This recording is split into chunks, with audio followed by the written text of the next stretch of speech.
चला तर नवरात्रीचा 5वा दिवस, 5वी माळ, देवी स्कंद माता देवी आणि ललिता पंचमी आहे.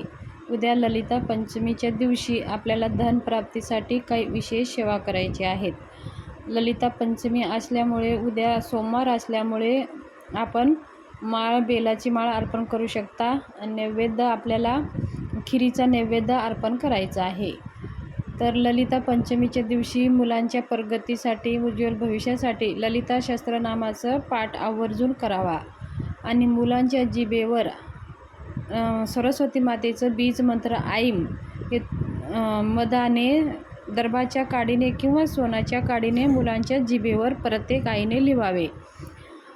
धनप्राप्तीसाठी उद्या अत्यंत महत्त्वाची ही सेवा सांगणार आहे. आपल्याला 9 कवड्या घ्यायच्या आहेत. पिवळ्या कवड्याच असायला हवी.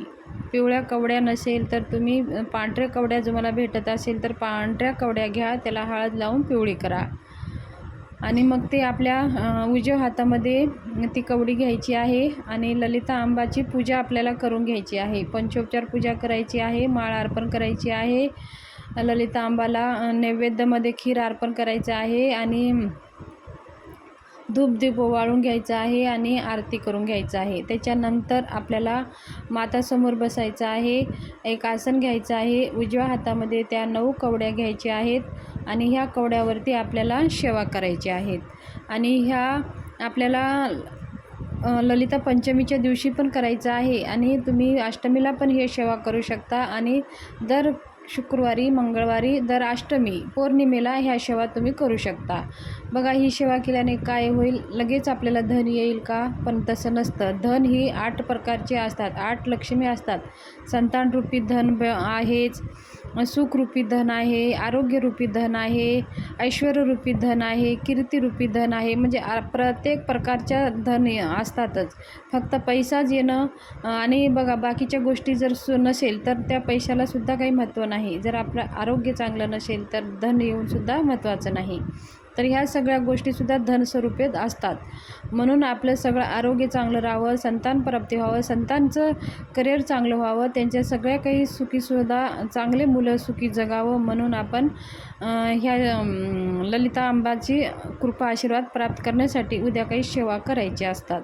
तर उजव्या हातामध्ये आपल्याला कवडी घ्यायची आहे. त्याच्यावरती आपल्याला एक माळ नवार्णव मंत्र म्हणायचं आहे. नवार्णव मंत्र तुम्हाला माहीतच आहे. ओम ऐं ह्रीं क्लीं चामुंडाय विच्चे, ओम ऐं ह्रीं क्लीं चामुंडाय विच्चे असं म्हणून आपल्याला एक माळ जप करायचा आहे. आपल्या उजव्या हातामध्ये जर आपण कवडी धरली तर आपण डाव्या हाताने माळ जप करू शकता आणि एक माळ नवार्णव मंत्र झाल्यानंतर 16 वेळेस विष्णू गायत्री मंत्र, ओम नारायणाय विद्महे वासुदेवाय धीमहि तन्नो विष्णू प्रचोदयात हे 16 वेळेस म्हणायचं आहे. लक्ष्मी गायत्री मंत्र, ओम महालक्ष्मीचे विद्महे विष्णुपत्नीचे धीमहि तन्नो लक्ष्मी प्रचोदयात 11 वेळेस आपल्याला कुबेर मंत्र म्हणायचा आहे. ओम वैश्वनाय स्वाहा, ओम श्रीं ओम ह्रीं श्रीं ह्रीं क्लीं श्री वित्तेश्वराय नमः 11 वेळेस म्हणायचं आहे. त्याच्यानंतर आपल्याला व्यंकटेश्वर स्तोत्र 1 वेळेस म्हणायचं आहे.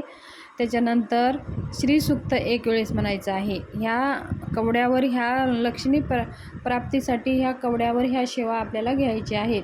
हे सेवा करा. बघा, तुमच्या घरामध्ये जे काही 7 पिढ्यांचे दारिद्र्य आहे ते संपेल. घरामध्ये जे काही धन येतं ते टिकून राहील. कधीही धनाची कमी पडणार नाही. जे कार्य तुम्ही करता त्याच्यात यश प्राप्त होईल.